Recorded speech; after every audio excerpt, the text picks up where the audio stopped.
नमस्कार दोस्तों, मैं रोहित सिंह कुशवाहा स्वागत करता हूँ एक बार फिर से आप सभी का अपने यूट्यूब चैनल में। दोस्तों, हम लोग एनसीईआरटी क्लास 6 हिस्ट्री की समरी देख रहे हैं और हमारा सफ़र आज पहुँच चुके हैं चैप्टर नंबर 12 पर, जिसकी हेडिंग है बिल्डिंग्स, पेंटिंग एंड बुक्स। तो चलिए इस चैप्टर को शुरू करते हैं। दोस्तों, इसमें एक बच्चा है मारुतुसामी, जो कि आप देख रहे हैं हैंडीकैप है और ये आज बहुत एक्साइटेड है क्योंकि ये अपनी व्हील चेयर से में बैठ कर कुतुब मीनार देखने गया है।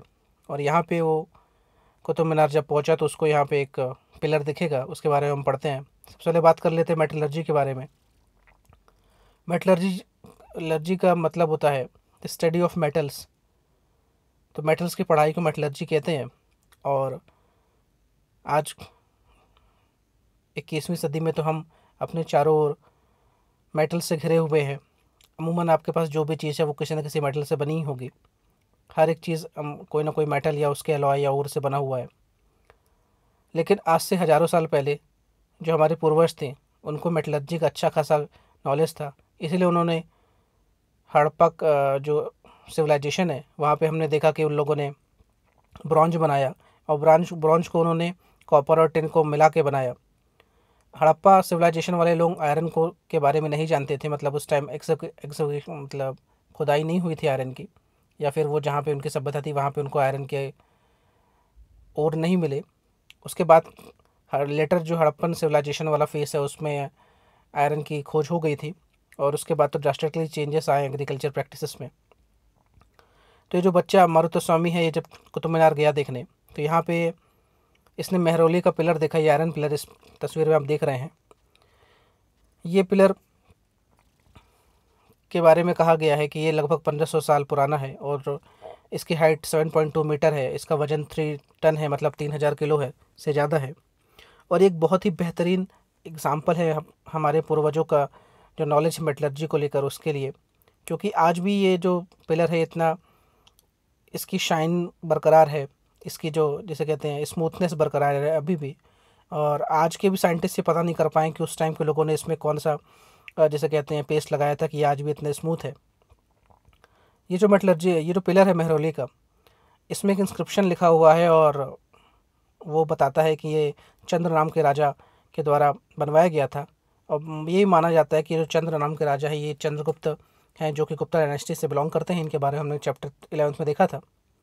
और सबसे बड़ी बात कि ये जो मेहरौली का पिलर है इसमें आज तक जंग नहीं लगा हुआ है और आयरन का होते हुए भी इसमें इतने खुले में रखा हुआ है और बारिश आंधी तूफान इसमें पड़ी रहा है हज़ारों सालों से, फिर भी अभी तक रस्टेड नहीं है, इसमें जंग नहीं लगा। ये काफ़ी चौंकाने वाली बात है कि हमारे पूर्वजों का कितना बेहतरीन नॉलेज था मेटलर्जी को लेकर। अब बात करते हैं बिल्डिंग्स के बारे में जो कि ब्रिक और स्टोन से बनी हुई हैं। तो यहाँ पे एक शब्द आ रहा है स्तूपा। स्तूपा बेसिकली जो अब बौद्ध धर्म है वहाँ पे आपको स्तूपा का उल्लेख मिलता है। तो यहाँ पे कई छोटे और बड़े स्तूप आपको मिलेंगे। सबसे जो फेमस अगर बात की जाए तो मध्य प्रदेश में जो सांची का बौद्ध स्तूप है वो काफ़ी फेमस है और यूनेस्को की वर्ल्ड हेरिटेज साइट भी है वो। तो ये जो स्तूप होते हैं इसके अंदर एक जैसे हम कहें कि स्मॉल बॉक्स रखा जाता है और उस बॉक्स के अंदर जो बॉडली रिमेन्स होते हैं, जैसे दांत हो गया या बोन या ऐसे हो गए, ऐसे लोगों की जो कि गौतम बुद्धा के डिसाइपल्स हैं या खुद गौतम बुद्धा के जो बॉडली रिमेन्स हैं उनको स्तूपों में रखा जाता है। और इसके साथ बहुत सारे प्रीशियस स्टोन्स कॉइन्स भी रखे जाते हैं। स्तूपा का ये बहुत ही अच्छा तस्वीर है। ये जो तस्वीर आप देख रहे हैं अपने सामने राइट हैंड साइड में, ये सांची स्तूप की है। ये एक तरह से जैसे कहते हैं डोम स्ट्रक्चर है ये। और सांची जो है वो मध्य प्रदेश के रायसेन डिस्ट्रिक्ट में पड़ता है और रायसेन डिस्ट्रिक्ट में 2 वर्ल्ड हेरिटेज साइट है। पहली तो अब मैंने बता दी सांची है, दूसरी कौन सी आप बताइएगा। तो सांची स्तूप में जो गौतम बुद्ध हैं उनके जो बॉडली रिमेन्स है वो रखे गए हैं इसके अंदर। ये जो स्तूप है ये इसके चारों ओर जो आप देख रहे हैं कि जो दीवारें हैं वो ईंटें से बनाई हुई हैं। और ये माना जाता है कि ये जो सांची स्तूप है अशोका के टाइम का है और बाद में इसमें जो भी चेंजेस हुए हैं वो जो शुंग डायनेस्टी थी उसने करवाए थे और लेटर ऑन जो राजा हैं उन्होंने समय समय पर इसमें रिकन्स्ट्रक्शन करवाया है। लेकिन जो मेन स्तूप का वाला जो डिज़ाइन है और जो पूरा स्ट्रक्चर है वो अशोका द्वारा बनाया गया था। और हमने देखा था कि अशोक जो था वो कलिंग युद्ध के बाद उसका हृदय परिवर्तन हुआ था और वो बौद्ध धर्म उसने अपना लिया था। ये जो स्तूप होता है इसके चारों ओर एक तरह के परिक्रमा करने का रास्ता होता है, उसे प्रदक्षिणा पथ कहते हैं। और इसके चारों ओर रेलिंग्स लगी होती है सिक्योरिटी सेफ्टी के लिए। और यहाँ पे जाने के लिए एक पाथवे होता है और एक एंट्रेंस होता है। जैसे आप ये देख रहे हैं यहाँ पे एंट्रेंस वाला गेट है, इसके ऊपर आपको यहाँ पे नक्काशियाँ दिख रही हैं। जो स्तूप होता है इसके चारों ओर जो प्रदक्षिणा पथ होता है जहाँ पे परिक्रमा की जाती है, उसमें लोग क्लॉकवाइज इसमें घूमते हैं। और ये एक तरह का डिवोशन का तरीका है, मार्क आउट डिवोशन है। और समय समय पे जो भी राजा आए हैं उन्होंने जो रेलिंग्स वाला का हिस्सा है वहाँ पे अच्छी अच्छी नक्काशियाँ करवाई हैं, जैसा कि आप इसमें देख सकते हैं। इसको अगर मैं जूम कर दूँ तो आप देखिए इस रेलिंग में आपको हाथी दिख रहा है। आप यहाँ पे देखिए कई सारे जानवर दिख रहे हैं। ये जो एंट्रेंस वाला गेट है ये बाद में शुंग डायनेस्टी के राजा ने बनवाया है। तो इस स्तूपा जो होते हैं वो बेसिकली मड या रॉक से बनवाए होते थे। और जो भी राजा होते थे उस एरिया के वो पैट्रनाइज करते थे बौद्ध धर्म को अगर, तो वो स्तूपा बनवाते थे।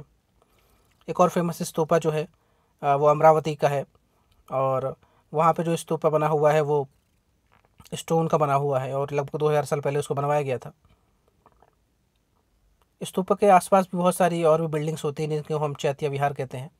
और वहाँ पे जो बौद्ध मॉन्क्स होते थे वो रहा करते थे। ध्यान रखिए कि स्तूपा जो जगह है वहाँ पे कोई रहता नहीं था। यहाँ पे जो बॉडी रिमेन्स है बुद्धा और उनके डिसाइपल्स के वो रखे जाते थे। कुछ हिंदू टेम्पल्स की बात करें जो कि इस समय बने हैं, वो भगवान विष्णु, शिव और दुर्गा को समर्पित थे। और ये जो मंदिर होते हैं इनके अंदर एक बहुत इंपॉर्टेंट जगह होती है, इसे गर्भगृह कहते हैं। और वहाँ पे जो डीटी होती हैं, जो भगवान होते हैं, उनकी जो मूर्ति है वो स्थापित रहती है। और वहीं पे जो अलग अलग प्रकार के जो रिचुअल्स होते हैं रिलीजियस, वो वहाँ के जो पुजारी होते हैं वो परफॉर्म करते हैं। और जो डिवोटीज़ होते हैं वो भी वहाँ पे रिचुअल्स परफॉर्म करते हैं। तो ये जो हम तस्वीर देख रहे हैं लेफ्ट वाली, ये अमरावती के स्तूपा की तस्वीर है और ऊपर वाली हमने सांची की देखी थी। इन तस्वीर में आप देखिए यहाँ पे लेफ्ट हैंड साइड एक मंदिर है भितरगांव का यूपी में। और ये लगभग 1500 ईयर्स अगो पहले बनवाया गया था। और ये मोनोलिथिक टेम्पल्स के बारे में बताया गया है। जो राइट हैंड साइड है, राइट हैंड साइड वाले जो मोनोलिथिक टेम्पल्स हैं ये महाबलीपुरम के हैं।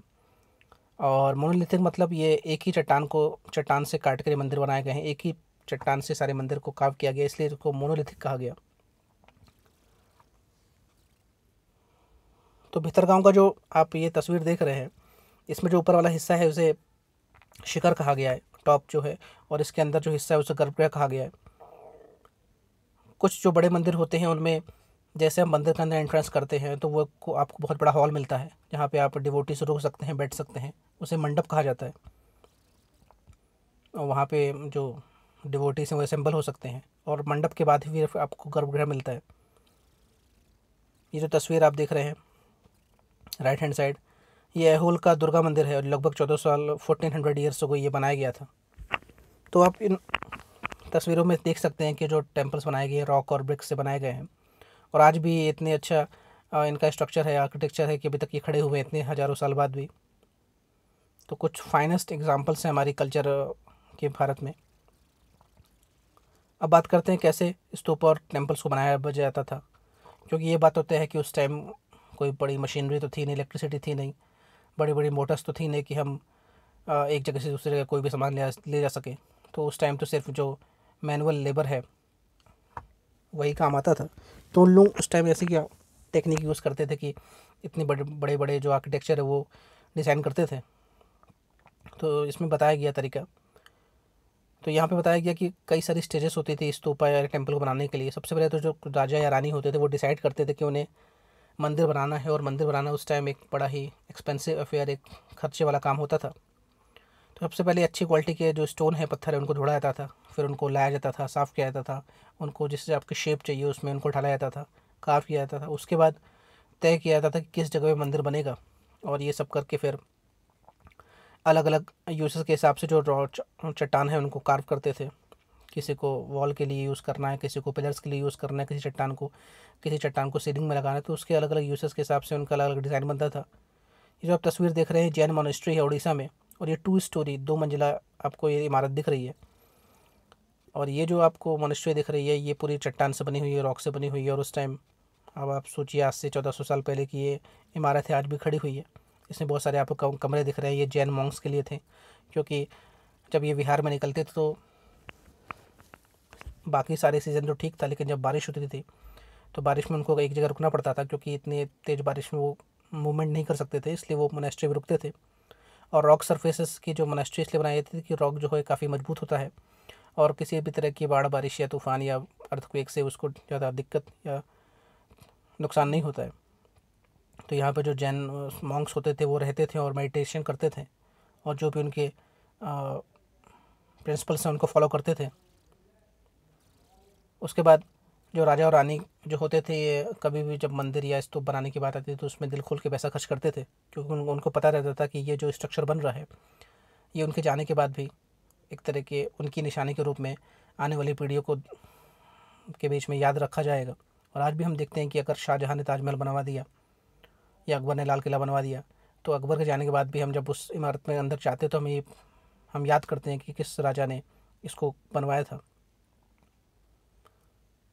आज जैसे हमने सांची के बौद्ध स्तूप की बात की, तो हमने अशोक राजा की बात की, तो ये उस व्यक्ति की याद भी ताज़ा हो जाती है जिसने इसको बनवाया था। इसलिए जो भी राजा रानी अगर इस तरह के टेम्पल या स्तूप बनवाने के लिए डिसाइड करते थे तो वो दिल खोल के इसमें पैसा खर्च करते थे और बेहतरीन से बेहतरीन काम को परफॉर्म करने के लिए कमिटेड होते थे। ये जो आप तस्वीर देख रहे हैं, ये एक केव्स के अंदर दीवार के जो गुफा है उसकी दीवारों में कार्व किया गया है। और इसमें आप देखिए कि कितनी बेहतरीन एक जो तस्वीर है ये चट्टानों में वो गिरी गई है। और ये सब उस टाइम के जो बेहतरीन आर्किटेक्ट थे उन्होंने अपने किया था, और उस टाइम उनके पास ना कोई मशीनी ज्ञान था और ना कोई इस तरह की, किसे हम कहते हैं कि आज के ज़माने के बेहतरीन टूल्स थे उनके पास। फिर भी उनके काम को आज भी हम एडमायर कर रहे हैं। तो जब इस तरह का कोई भी चीज़ बनाया करते थे तो बहुत सारे जो मर्चेंट्स है, जो फार्मर्स होते हैं, जो आर्किटेक्ट्स होते थे, जो आर्टिसंस होते थे, उन सब का एक जैसे कहते हैं कंबाइंड एफर्ट लगता था इस इतनी बड़ी चीज़ को बनाने में। तो ये आप एक तस्वीर देख रहे हैं कि इस तस्वीर में आप देखिए कि ये जो अजंता की पेंटिंग्स है ये, और ये पेंटिंग्स जो है दीवारों में की गई है, और कितने बढ़िया कलर कॉम्बिनेशन का यूज़ किया हुआ, कितना बेहतरीन कलर है ये कि आज भी ये कलर फेड नहीं हुआ है और हमें बिल्कुल तस्वीर समझ में आ रही है कि किसकी तस्वीर है ये। तो जब इस तरह के मंदिर या मस्जिद और मंदिर या स्तूप बनवाए जाते थे तो जिस भी राजा ने इसको बनवाया रहता है वो इनके दीवारों में या पिलर्स में इंस्क्राइब करवाता था कि उसने ये काम करवाया है और कितना खर्चा हुआ। जो भी उसको अपने बारे में बताना है, प्रशस्ति करवाना है, अपनी प्रेसिंग करवाना है, तो वो इसमें लिखवाया करता था। तो जो पेंटिंग्स हैं, जब भी कोई इमारत या मंदिर या स्तूप बन के तैयार होता था उसके बाद उनकी दीवार को सजाने का काम पेंटर द्वारा किया जाता था, और उनकी जो पेंटिंग होती थी वो भी ये रिप्रेजेंट करते थे कि उस राजा की जो इंक्लाइनेशन है वो किस धर्म के लिए। अगर किसी मंदिर में हमें बुद्ध से जुड़ी हुई तस्वीरें मिल रही हैं या शिव से जुड़ी हुई तस्वीर मिल रही हैं या फिर पेंटिंग मिल रही हैं या फिर विष्णु से जुड़ी हुई तस्वीर पेंटिंग मिल रही है, तो ये तय होता था कि ये जो मंदिर है ये किस भगवान को समर्पित है, और जो राजा था जो पेट्रोनाइज किया है इस मंदिर को वो उनका धर्म क्या था या उनका जो रिलीजियस बिलीफ था वो क्या था। तो ये बहुत बेहतरीन तस्वीर आप देख रहे हैं, और ये कुछ बुद्धिस्ट मॉन्क्स जो इस मोनेस्ट्री में रहा करते थे वही लोग इस तस्वीरों को बनाते थे, और जो आर्टिसंस थे वो तो बनाते ही थे। और इसमें उन लोग जो रंग का यूज़ करते थे, कलर का यूज़ करते थे, वो सब नेचुरल कलर होते थे जो कि हर्बल से प्राप्त होते थे। और अच्छी बात यह कि आज लगभग 1000-1500 साल बाद भी हम उनको उसी टेक्सचर के साथ, उसी ब्राइटनेस के साथ हम उन तस्वीरों को, उन पेंटिंग्स को देख पा रहे हैं। अब बुक्स की बात की जाए, द वर्ल्ड ऑफ बुक्स, तो हमारे देश में बहुत बेहतरीन एपिक्स या महाकाव्य लिखे गए हैं जो कि काफ़ी बड़े भी हैं, और दुनिया के सबसे बड़े और सबसे बेहतरीन महाकाव्य एपिक जो है इंडिया से ही है। एक फेमस तमिल एपिक की बात की जा रही है, इसका नाम है सिलाप्पदिकारम। सिलाप्पदिकारम के जो पोएट हैं उनका नाम इलांगो है, इन्होंने इसको 1800 साल पहले इस महाकाव्य की रचना की थी। तो सिलाप्पदिकारम का जो मीनिंग होता है वो होता है कि जो पैर में पहने जाने वाली पायल होती है उसे सिलाप्पदिकारम कहते हैं। तो ये जो तमिल एपिक है इलांगो ने लिखा है, इसकी कहानी कुछ ऐसी है कि एक कोवलम नाम का व्यापारी रहता है पुहार में, और वो एक नर्तकी माधवी के प्यार में पड़ता है।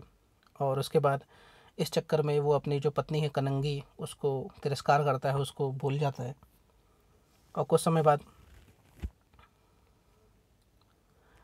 वो जो माधवी है उसको छोड़ता है और अपनी वाइफ कनंगी के साथ पुहार को छोड़कर वो मदुरई की ओर जाता है।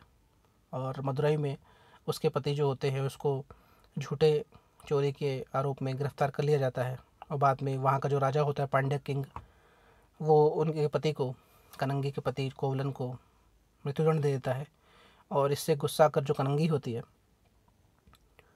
वो श्राप देती है कि पांड्या राजा को, और उसके श्राप के कारण जो मदुरई सिटी होती है वो पूरी तरह डिस्ट्रॉय हो जाती है। तो ये एक कहानी है सिलाप्पदिकारम की, काफ़ी बड़ी कहानी, मैंने इसको बहुत शॉर्ट में बता दिया आपको। एक और तमिल एपिक है जिसका नाम है मनी मेक्कलाई, और इसके जो रचनाकार है उसका नाम सतनार है। ये भी लगभग 1400 साल पहले लिखी गई है। मनी मेक्कलाई में जो कहानी है वो कोवलन और माधवी जो नर्तकी थी उनकी उनकी डॉटर की कहानी है। और इसमें उसकी जो उनकी जो डॉटर रहती है और उसका जो प्रेम प्रसंग है उसके बारे में कहानी है। कुछ और राइटर्स के बारे में बात की जा रही है, जैसे कालिदास के बारे में बात की जा रही। कालिदास के जो भी प्ले हैं, जो भी नाटक हैं, जो भी उन्होंने लिखा है महाकाव्य, वो सब संस्कृत में है। और एक बहुत फेमस उनका जो रचना है मेघदूत, उसका एक वर्ष लिखा हुआ है यहाँ पे। और उसमें कहा जा रहा है कि जो कालिदास हैं वो जो वर्षा वाले बादल हैं, जो बादल एक जगह से दूसरी जगह जा रहे हैं, उनको उनसे वो कहते हैं कि मतलब उनको वो एक तरह से आम भाषा में कहूँ डाकिया या पोस्टमैन के रूप में समझ रहे हैं। और उनको अपनी बात कह रहे हैं कि, और कह रहे हैं कि तुम जब जा रहे हो बादलों, तो मेरी जो प्रेयसी है, मेरी जो प्रेमिका है, उसको मेरा संदेश देना। ये सारी बात इसमें लिखी गई है। तो मेघदूत को मतलब मेघ मतलब बादल, दूत मतलब ऐसा सेंडर। तो बादलों को वो अपना वाहक या दूत बनाकर अपनी जो चाहने वाली है, जो प्रेमिका है, उसको संदेश पहुंचा रहे हैं मेघदूत में। अब recording and preserving old stories के बारे में बात कर लेते हैं। तो जब इतने सारे पुराने जो कवियों ने इतने सारे महाकाव्य लिखे हैं, तो उनको हमने किस तरह रिकॉर्ड किया, किस तरह उसको प्रिजर्व किया है। तो यहाँ पे एक शब्द आता है पुराण। पुराण मतलब ही होता है ओल्ड। पुराण मतलब पुराने से, संस्कृत में उसको पुराण कहते हैं, ओल्ड। और यहाँ पे जो पुराण है वो बेसिकली जो भी हमारे डिटी हैं, हिंदू डिटी, उनको लेकर एक पुराण लिखा गया है। अभी हमारे पास कुल 18 पुराण है और इनको सिंपल संस्कृत भाषा में लिखा गया है। और ये ऐसा इसको किया गया है कि हर कोई व्यक्ति इसको सुन सकता है। देखिए, पढ़ने का अधिकार तो सिर्फ ब्राह्मणों के पास था, लेकिन जब वो उसको बोले, पुराण को बोले, तो हर कोई इसको सुन सकता था। और सुने तो हर कोई समझ भी सके, इसलिए जो नॉर्मल या सिंपल संस्कृत थी उसमें इसको यूज़ किया गया था। और यहाँ पे जो वुमेन और शूद्र लोग थे उनको भी अलाउ किया गया था, वो भी पुराण का जब भी पार्ट हो तो उसको सुन सकते हैं।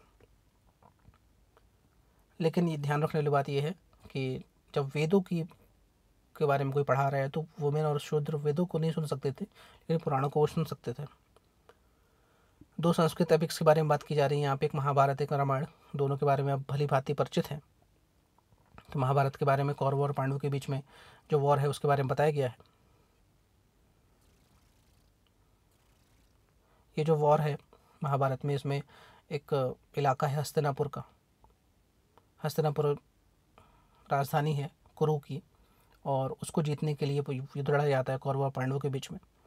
और ये जो महाभारत काव्य लिखा गया है वो आज से 1500 साल पहले लिखा गया, और इसके जो रचनाकार हैं वो व्यास है, महर्षि वेद व्यास। और वेद व्यास को ही पुराणों का रचयिता भी माना जाता है। मतलब जो 18 पुराण हैं वो भी वेद व्यास ने कंपाइल किया, और महाभारत को भी उन्होंने कंपाइल किया, लिखा है। रामायण के बारे में बात करें तो राम, यहाँ पे राम, राजा राम के बारे में बात की गई है कि वो किस तरह उनका जन्म से लेकर उनके वनवास से लेकर फिर उनकी जो लंका विजय है उसका पूरा चित्रण है रामायण में। रामायण का बेसिकली अर्थ होता है राम कायन, मतलब राम का जीवन। अगर रामायण को आप संधि विच्छेद करेंगे तो रामधन अयन आता है। कुछ और स्टोरीज हैं जैसे जो आम लोगों के बीच बोली जाती है, आम लोगों के बीच में ट्रांसफ़र होती है, उसे जातक कथाएं कहते हैं। और जातक कथाओं में बेसिकली जो गौतम बुद्ध से जुड़ी हुई कहानियाँ हैं उनके, और उनसे उनके डिसाइपल से जुड़ी हुई जो कहानियाँ, उनको जातक कथाएं कहा जाता है।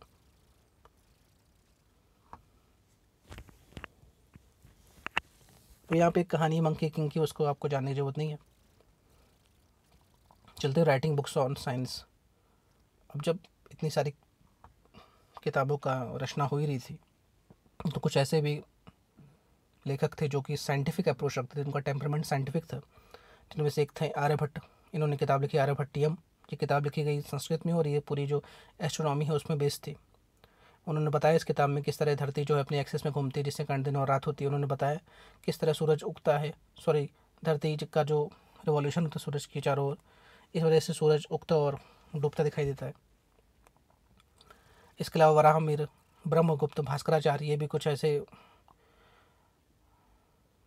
पोएट थे या ऑथर कह सकते, जो कि मैथमेटिशियन और एस्ट्रोनॉमी में इन्होंने बहुत अच्छा लिखा है। जीरो की बात करें तो जीरो को जो शब्द है इसका आविष्कार भी हम कहें तो इंडिया में हुआ है, और बाद में इसको अडॉप्ट जो अरेबियंस लोग हैं उन्होंने किया था। देन आफ्टर जो यूरोपियंस हैं उन्होंने इसको ग्रैप्स कर लिया। बाद में रोमन्स जो हैं वो हमेशा दुनिया को प्रोपोगेट करते रहे कि जो जीरो है उसको हमने आविष्कार किया, लेकिन बेसिकली जीरो का जो इन्वेंशन है वो हमने किया। आयुर्वेदा की बात करें, एक तरह की हेल्थ साइंस से जुड़ी हुई बात है, और आज भी हम देखते हैं आयुर्वेदा एक तरह की पद्धति ही है हेल्थ को लेकर। तो आयुर्वेदा के लिए एक बहुत ही फेमस जो आयुर्वेदाचार्य हैं, चरक जी, उनका नाम आता है, और इन्होंने चरक संहिता एक किताब भी लिखी थी। सुश्रुत जी का भी नाम आता है, उन्होंने सुश्रुत संहिता लिखी। ये दोनों जो किताब एक तरह की बेहतरीन किताब मानी जाती हैं ओल्डन टाइम्स की, जो कि हेल्थ से जुड़ी हुई है। सुश्रुत संहिता में तो सुश्रुत ने बताया था किस तरह सर्जरी की जानी चाहिए, या सर्जरी करने का जो तरीका है वो कैसा है। उसके बाद जैसा कि हम जानते हैं कि जो एनसीईआरटी है वो अपने चैप्टर के आखिरी में दुनिया के किसी लोकेशन के बारे में एक एक्सरसाइज रखती है। यहाँ पे इन्होंने चाइना के बारे में रखा है कि जो पेपर है वो इन्वेंट सबसे पहले चाइना में हुआ, लगभग आज से 1900 ईयर्स को, और इसके काई लुन नाम के व्यक्ति ने पेपर का आविष्कार किया था।